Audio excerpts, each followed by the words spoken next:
Halo sahabat, kembali lagi di channel Resolusi Pandang, berusaha memandang dunia dengan resolusi kejernihan.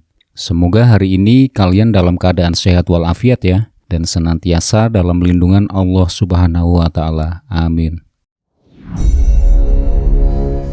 Setelah runtuhnya Orde Baru di tahun 1998, maka sejak saat itu periode bernegaranya berjudul Era Reformasi. Bersama ini, selama tahun 1998 hingga tahun 2023, reformasi memasuki usia 25 tahun.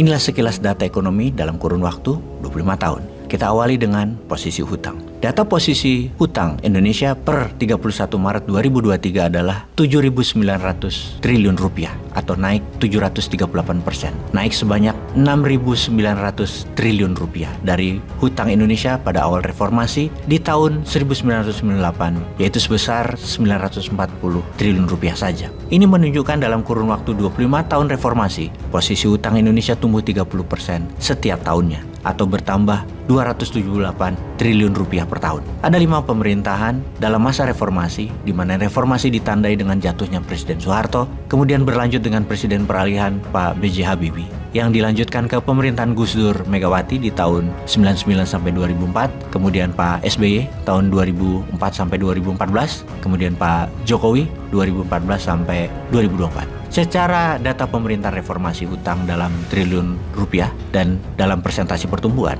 Gus Dur Megawati 359,5 triliun atau bertambah 38,2%. SBY periode pertama adalah bertambah 291 triliun atau bertambah 22,4%. SBY periode kedua bertambah 1.020 triliun, bertambah 64%. Jokowi periode pertama 2.200 triliun atau bertambah 83,5%. Kemudian Jokowi periode kedua bertambah di 3.100 triliun atau bertambah 64,6%. Penambahan hutang negara dalam kurun waktu 25 tahun dalam era reformasi adalah berjumlah 6.900-an triliun atau plus 738%. Secara jumlah terjadi dalam kabinet Pak Jokowi, yaitu Kabinet Indonesia Kerja dan Kabinet Indonesia Maju sejak 2014 sampai 2023. Akumulasi total hutang tercatat sebesar 5.270 triliun rupiah atau hampir 6 kali lipat dari periode Pak SBY dan hampir 20 kali lipat dari periode Gus Dur Mega. Hutang ini belum termasuk hutang infrastruktur kereta api cepat yang dinyatakan akan dilakukan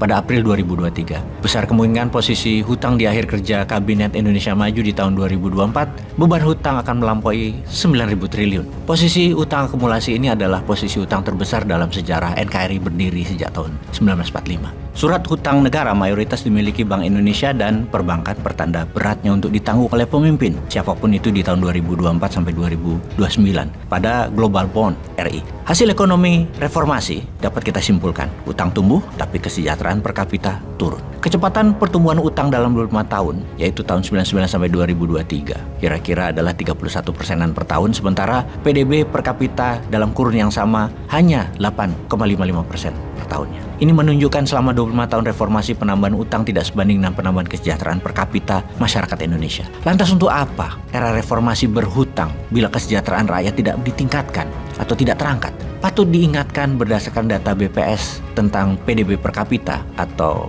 GDP per kapita. Di zaman Orde Baru tahun 1971 hingga 1998, PDB per kapita meningkat tajam dari 5,1 juta rupiah tahun 66 naik menjadi 18,9 juta rupiah di tahun 98 atau meningkat secara tahunan 12% dalam 32 tahun berkuasanya Orde Baru. PDB per kapita era reformasi adalah 97 sampai 2022 dari 6,8 juta rupiah di tahun 2000-an menjadi 62,2 juta tahun 2021 atau meningkat 55,4 juta rupiah per tahun dalam 21 tahun dengan rata-rata tumbuh hanya 8,55%. Haruskah periode reformasi kita tutup di tahun 2024? Haruskah kita nyatakan bahwa era reformasi harus disudahi karena tidak relevan lagi dengan zaman ke depannya? Haruskah tokoh reformasi dan sistem reformasi kita pensiunkan di tahun 2024? Sepantasnya kita sudah mempunyai grand design bernegara, khususnya bidang ekonomi dengan perubahan baru. Misalnya masuknya e-gold, masuknya e-rupiah, mempunyai kebijakan perpajakan baru yang pro pengusaha, kebijakan FDI (Foreign Direct Investment)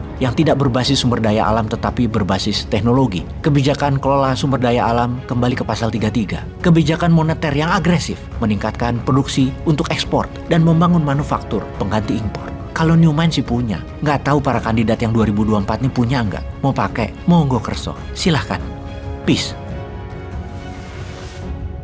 Oke sahabat, jika informasi ini bermanfaat bagi Anda, jangan lupa untuk subscribe, like, dan share ya. Terima kasih. Wassalamualaikum warahmatullahi wabarakatuh.